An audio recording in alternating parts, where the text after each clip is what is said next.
Ben Bruce, representing Bayelsa East. This is a wonderful bill. This bill is long overdue. If you look at nations of the world, and nations that have a powerful military-industrial complex, most of these nations developed their military out of necessity.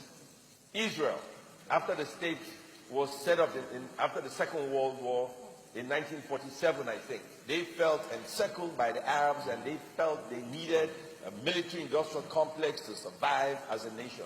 South Africa, they felt encircled and they needed to fight and protect the white minority government in South Africa. So they had to develop a military-industrial complex. And because of that, a lot of people don't know, the best roads in Africa are in South Africa. When I was in South Africa, I asked them, I said, why do your roads not have potholes? And they said to me, pay attention, guys. They said to me, the roads are made of concrete. I said, why concrete? He said, they are made of concrete because when they were fighting the ANC, their trucks and tanks had to go on their roads. So they built their roads to last 200 years, are made of concrete, so their tanks could be on the roads to fight in Angola, Mozambique, Botswana, and all these countries. They were trying to encircle them. In Nigeria, Biafra had a military-industrial complex.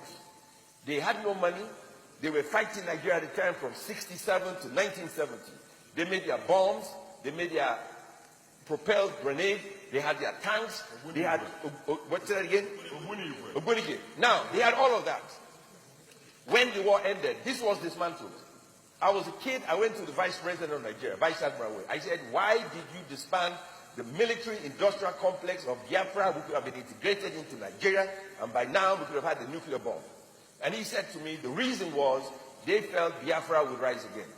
And so, as a child, I went to Uli Airstrip, and I saw Uli Airstrip had every 10 meters they dug a hole because they did not want the planes to land in Uli. And I saw the governor the other day, and he said, till today, they cannot surface that road properly because of the damage caused by Nigerian forces because they felt Biafra would rise one day. We are the cause of our problem. We had, no, you won't. We are the cause of our problem. Biafra had a military-industrial complex, and it was developed out of necessity. Rich people like us who enjoy buying weapons abroad do not feel the need to spend money on research and development on a military. But we pay the ultimate price. We pay the ultimate price. You won't. Pay attention. Biafra won't rise again.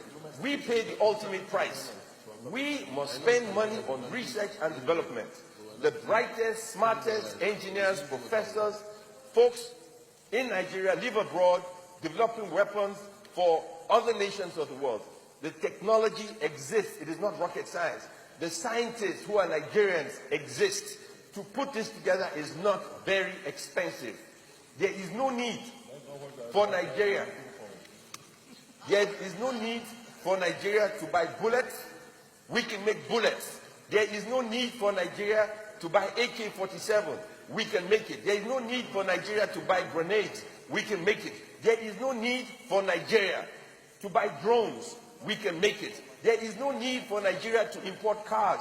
We can make it. The military-industrial complex, well-funded, developed by Nigerians for Nigerians, will guarantee we will fight the war against these insurgents for next to nothing because it will provide jobs.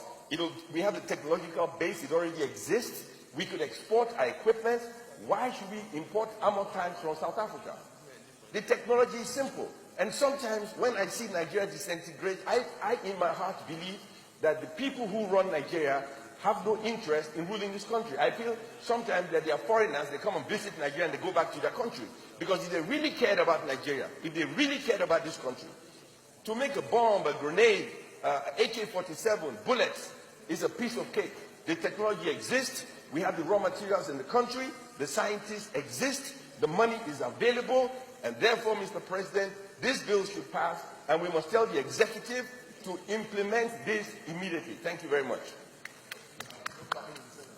Mr. Tume.